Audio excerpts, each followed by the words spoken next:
আপনাকে কি করে ভালো না বাসি ইয়া রাসূলুল্লাহ।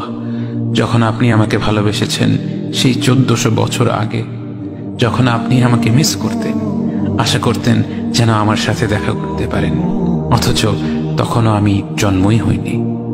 সেদিন সাহাবীরা আপনার চোখে পানি দেখে বলল, ইয়া রাসূলুল্লাহ, আপনি কাঁদছেন কেন? আপনি বললেন, আমার ভাইদের খুব দেখতে ইচ্ছা করছে। সাহাবীরা বললেন, আমরা কি আপনার ভাই নই ইয়া রাসূলুল্লাহ? আপনি বললেন, না, তোমরা আমার সাহাবী। আমার ভাই হলো তারা যারা আমার পরে আসবে এবং আমাকে কখনো না দেখেও তারা আমাকে বিশ্বাস করবে। মৃত্যু শয্যায় শুয়ে আপনার অন্তরে এই চিন্তা ছিল যে আমাদের পরিণতি কি হবে। উম্মতি উম্মতি বলতে বলতে আপনি আপনার রবের নিকট ফিরে গিয়েছেন। আজ আমরা আপনার উম্মতের অংশ। বিশ্বজুড়ে আপাত দৃষ্টিতে আমরা হচ্ছি সবচেয়ে অপদস্থ, নিরুপায়, পরাজিত, লাঞ্ছিত, অথচ বাস্তবে আপনার উম্মতের অংশ হওয়া যে গোটা বিশ্বের সব সম্পদ পাওয়ার চেয়েও মূল্যবান ব্যাপার। আজ আমার মনে যত আশা, যত আকাঙ্ক্ষা, যত স্বপ্ন, যত চাহিদা, সব কিছু পেয়ে গেলেও নিজেকে এতটা সৌভাগ্যবান মনে করতাম না যতটা মনে হয় আজ আপনার উম্মতের একজন হতে পেরে। কাল হাসরের ময়দানে যখন গোটা মানব জাতি এক নবী থেকে আর এক নবীর কাছে ছুটে যাবে, আল্লাহ যেন বিচার প্রক্রিয়া শুরু করেন এবং প্রতিটি নবী নফসি নফসি বলে মানুষকে ফিরিয়ে দিবে। অবশেষে যখন সবাই আপনার সামনে হাজির হবে এবং আপনি গোটা মানব জাতির প্রতিনিধি হয়ে আল্লাহর সামনে সিজদা করবেন, সেদিন আপনার উম্মতের সদস্য হওয়ার পূর্ণাঙ্গ মর্যাদা প্রকাশ পাবে। ইয়া রাসূলুল্লাহ, আপনাকে কেন এত ভালোবাসি তা তো ভাষায় প্রকাশ করা যাবে না।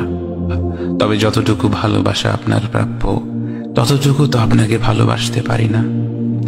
কথায় আপনাকে যতটা ভালোবাসি, কাজে তো তেমন করে ভালোবাসতে পারি না।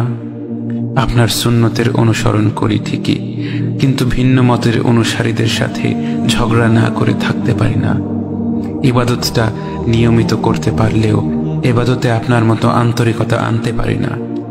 বাহ্যিক বিষয়ে আপনার অনুসরণ করতে পারলেও চারিত্রিক দিক থেকে তো আপনার কাছ থেকে শিক্ষা নিতে পারি না।